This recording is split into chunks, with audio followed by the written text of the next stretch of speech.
Good morning, loved ones. It's Brenda Dukes in Columbia, South Carolina. It is December 5th, 2021.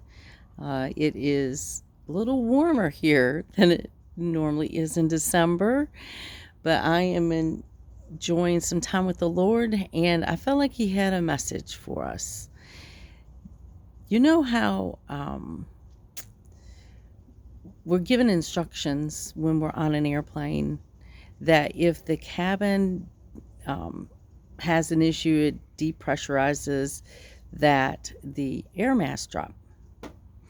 And then they give an instruction. They give many instructions, but one specific one is if you have children, the parent is to put their mask on first and then help put the mask on the small child. And this is because the parent can't help the child if the parent is not getting enough oxygen. And the Lord started showing me prophetically, this is what's happening with many Christians in the church, that we're trying to go out and help people engage with Holy Spirit. Let's just say Holy Spirit represents the oxygen, the air, but they are not waiting for Holy Spirit to come and fill them first. And there's actually a biblical, let me pull out the Bible and read something here in Luke. Let's see, it is chapter 24, 49. Jesus said, "And behold, I am sending forth the promise of my Father upon you." The promise is Holy Spirit.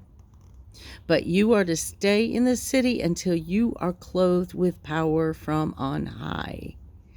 So we're to go make disciples, but first we are to wait until we're clothed with power.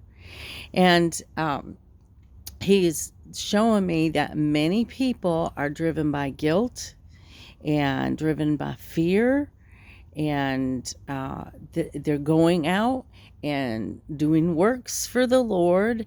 And although that is honorable and the Lord does want us to go make the disciples and all, we are first supposed to have those encounters with Holy Spirit and be filled. And so a lot of people are doing these works, and I believe that's one reason why the saints are getting worn out. That's why a lot of pastors are getting worn out, a lot of leaders, and then the world sees the church. They're not seeing the power in the Christians, and we're getting a really bad rap.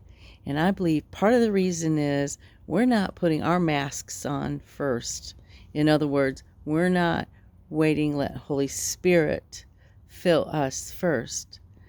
So I want to encourage everyone to pause, spend some time with the Lord, ask Holy Spirit to fill you. Oh, and by the way, if you've been filled already once, there are times to ask for a new infilling. We can't just go on old manna. We can't go on yesterday's infilling. We see in the book of Acts where there was a lot of opposition coming against the disciples, the apostles, and they asked the Lord for help. They asked Holy Spirit to come, and He came again and filled them up with power so they could go out and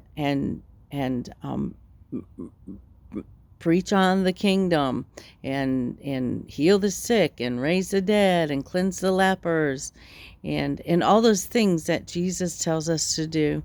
So have a blessed day.